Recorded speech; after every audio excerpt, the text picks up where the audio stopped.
Did you know that burglary cases in Panama have increased by over 30% since 2007? Home invasion burglary cases in our commune of San Francisco have become more frequent in the past 2 years, and many of the more recent cases involve organized criminal groups that are specifically targeting apartment residences. Hi, my name is Carlos Morgan, and today I'm going to talk to you about how to actively participate in burglary prevention and awareness. Our country of Panama has been growing steadily in the past 5 years.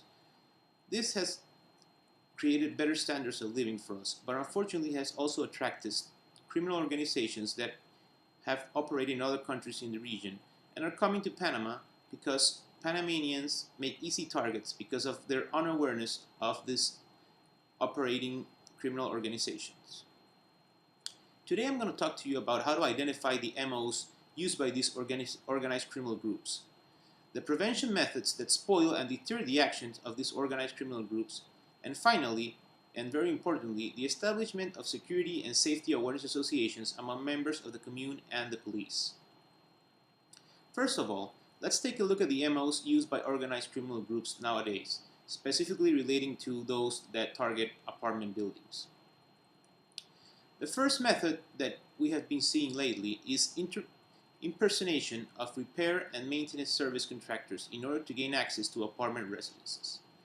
Some organized bands of criminals, many coming from other countries of course, have been dressing up as repair contractors such as air conditioning repairmen or refrigerator repairmen, and they even have IDs of phony companies that supposedly justify their credentials. These people know when you're not in your apartment, and by constantly studying your habits, they will some days appear in the building where you live in, and by fooling the security personnel or the employees of the building, they manage to gain access to your apartment and rob the place. These people usually do not want to encounter anybody in the apartment when they're going to work.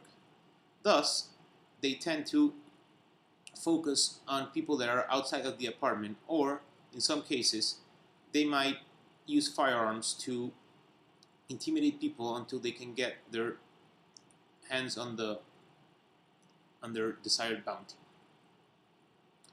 The second method that they're using is monitoring and manipulating building employees and security personnel to gain access to apartment residences.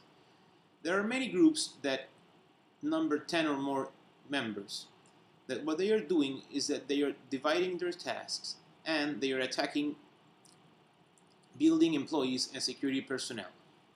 What they do is that in some cases they might befriend this building employees or security personnel, whether it is through female accomplices or whether it is by simply inviting them out for a drink after they get off work. They do this, they gain information on the building, the security systems, the schedules of the security personnel, and the schedules that owners leave during the day or on weekends. These bands are incredibly organized, and they will only attack those buildings that are most vulnerable. Now let's talk about some prevention methods in order to prevent these criminal activities from becoming rampant. The first prevention methods I wanted to talk about is the installment of adequate security surveillance systems and ensuring their proper maintenance.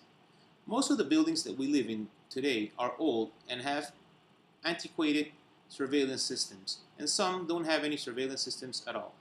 It is essential for members of apartment buildings to come together with the administration in order to monitor and assess the state of their security equipment.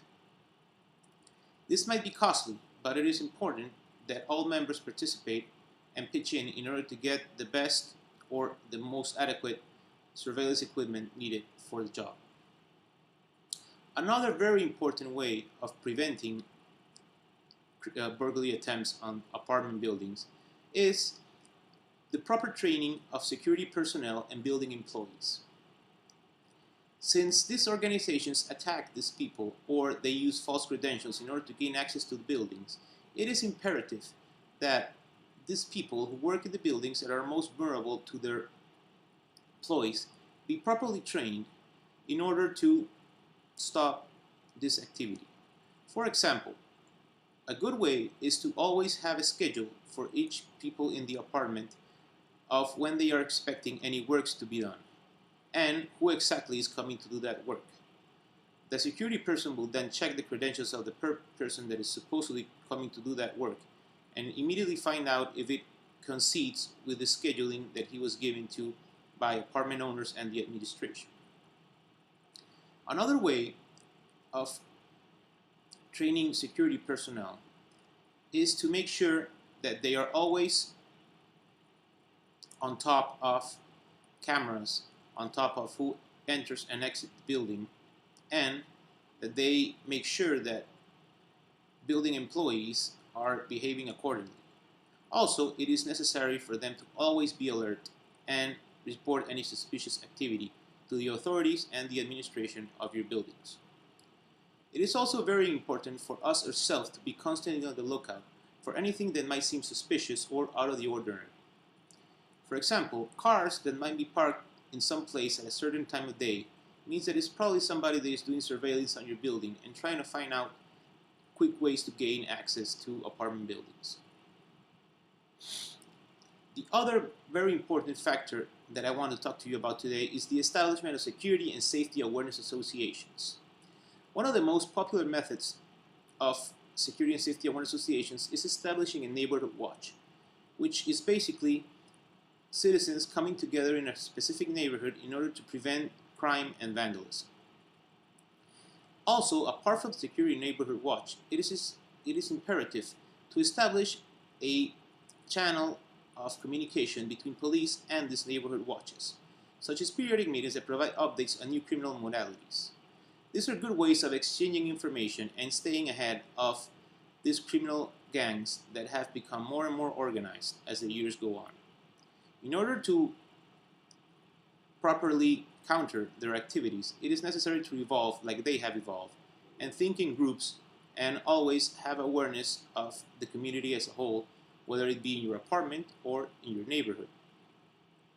In conclusion, we can say that first, it is necessary to identify the MOs used by these organized criminal groups.